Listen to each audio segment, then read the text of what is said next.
गगन यादव पहुंचे दुलारचंद यादव को न्याय दिलाने के लिए। बताते चले कि मोकामा के चर्चित 1980 और 1990 के दशक के बाहुबली दुलारचंद यादव की हत्या 30 अक्टूबर की दोपहर मोकामा में हुई थी। इसके बाद से मोकामा विधानसभा क्षेत्र राष्ट्रीय स्तर पर सुर्खियों में आ गया है। दुलारचंद यादव को न्याय दिलाने के लिए मोकामा में दहाड़े गगन यादव, सड़कों पर उतरे हजारों लोग दुलारचंद यादव की न्याय की कर रहे हैं मांग। गगन यादव, संतोष रेणु यादव सहित कई लोग पहुंचे। न्याय महासभा में गगन यादव और संतोष रेणु यादव ने भरी हुंकार। आप देख रहे हैं वजीरगंज पॉलिटिक्स। पेज को फॉलो एवं चैनल को सब्सक्राइब करें। धन्यवाद। हम भी चुप रहे तो फिर बोलेगा कौन? यहाँ आप सभी लोगों का बहुत बहुत धन्यवाद कि आज अमर शहीद दुलारचंद यादव जी को श्रद्धांजलि देने आप भी उसी भाव से यहाँ एकत्रित हुए हैं जिस भाव से हम लोग यहाँ एकत्रित हुए हैं। मैं चाहता हूँ कि हमारे जाने के बाद वही भाव आप लोगों के अंदर जिंदा रहे। तमाम वक्ताओं ने अपनी पीड़ा को आप लोगों के बीच रखा। तमाम वक्ताओं ने आपके क्षेत्र में जो समस्याएं हैं उन समस्याओं को आप लोगों के साथ साझा किया। मैं आपको एक छोटी सी कहानी के साथ एक उदाहरण देना चाहूंगा। इस कहानी को मैं चाहता हूं कि आप लोग जरा गौर से सुने। एक बार जंगल में भीषण आग लग गई होती है और उस आग को बुझाने का प्रयास एक मामूली सी चिड़िया कर रही होती है। वो मामूली सी चिड़िया दूर तालाब की तरफ जाती है, एक बूंद पानी अपनी चोंच में भरती है और उस जलती आग के ऊपर एक एक बूंद पानी वो डालने का काम करती है। सुबह से लेकर शाम हो गई, उस मामूली सी चिड़िया को वही एक एक बूंद पानी उस दूर तालाब से लेकर आना और उस जलती आग के ऊपर डालना। शाम को एक बड़े बाज ने चिड़िया को देखा, चिड़िया को रोका और उस चिड़िया से पूछा कि बहन, तुम इतनी मेहनत कर रही हो, इतना संघर्ष कर रही हो, क्या तुम्हारे एक एक बूंद पानी से ये भीषण आग बुझ पाएगी? तो सुनना साथियों, उस मामूली सी चिड़िया ने कितना खूबसूरत जवाब दिया। उस मामूली सी चिड़िया ने कहा कि जब भविष्य में इस बात पर चर्चा हो रही होगी कि जंगल में भीषण आग लगी थी, तो मुझ जैसी मामूली सी चिड़िया का नाम उस जलती आग को देखकर तमाशा देखने वालों में नहीं बल्कि उस आग बुझाने वालों की गिनती में आएगा। आज उसी मामूली सी चिड़िया की तरह हम सभी लोग हैं। उसी मामूली सी चिड़िया की तरह हमें भी जहां जहां भीषण आग लगी है वहां एक एक बूंद पानी लेकर उस जलती आग को बुझाना है और हमारे ऐसे भाइयों का साथ बनना है जिन्हें दबाया जा रहा है, सताया जा रहा है, तड़पाया जा रहा है और प्रशासन द्वारा उनकी आवाज को रोका जा रहा है। हमें साथ बनना है, हमें ताकत बननी है हमारे ऐसे भाइयों की। क्योंकि आज एक नीरज है, कल को आप लोगों के बीच से हमारा कोई साथी हो सकता है। आज अगर आप शांत रहे तो कल को हम लोग भी शायद आपकी लड़ाई में आपका साथ ना दे पाए, क्योंकि आप उस मामूली सी चिड़िया की तरह अपना हक अदा नहीं कर रहे समाज की लड़ाई के लिए।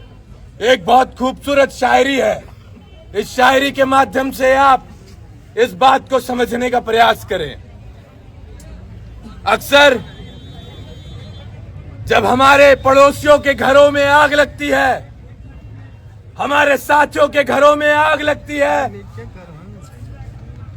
तो हम लोग तमाशा देखते हैं। ऐसे लोगों के लिए एक शायरी है साहब कि जलते घर को देखने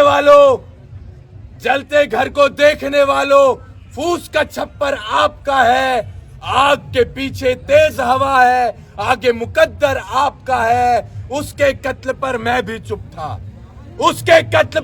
चुप था, मेरा नंबर अब आया, मेरे कत्ल पर आप भी चुप है, अगला नंबर आपका है।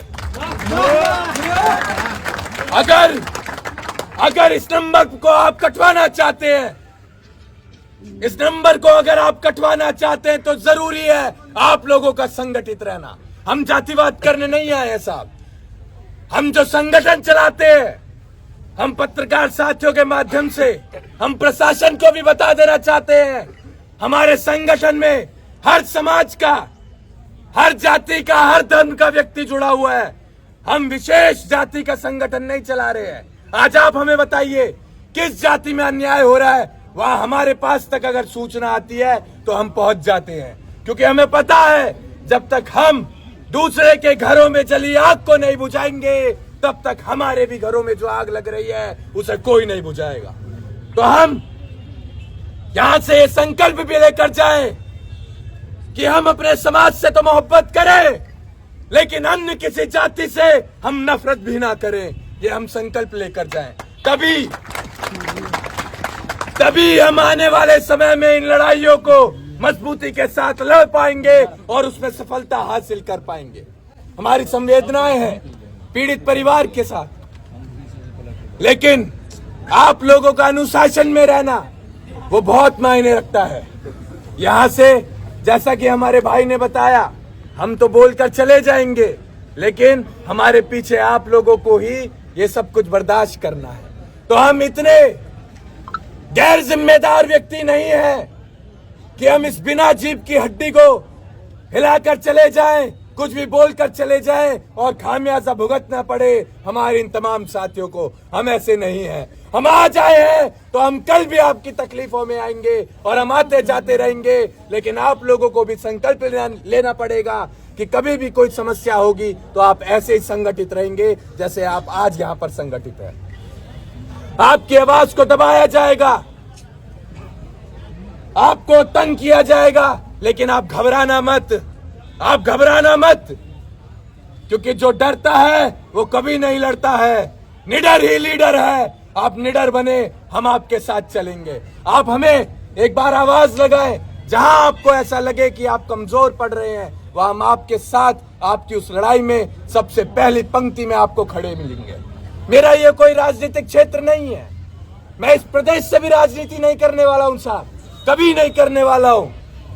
तो मेरा यह क्या भाव है, उस भाव को आप समझने का प्रयास करें।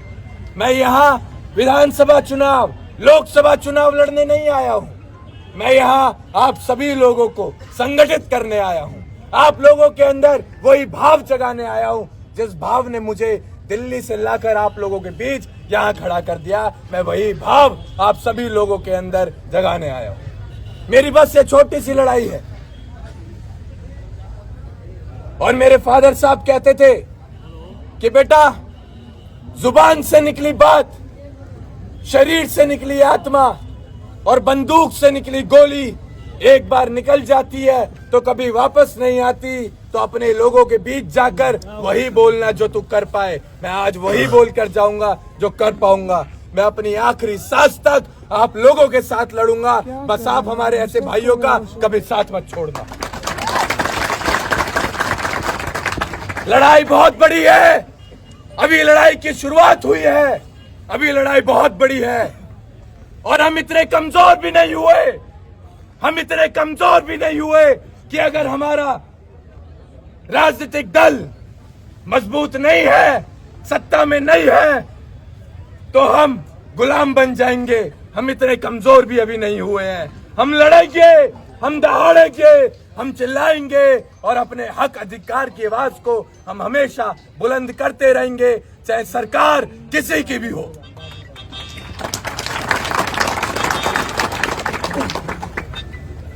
मुझे बेहद खुशी है आप लोगों के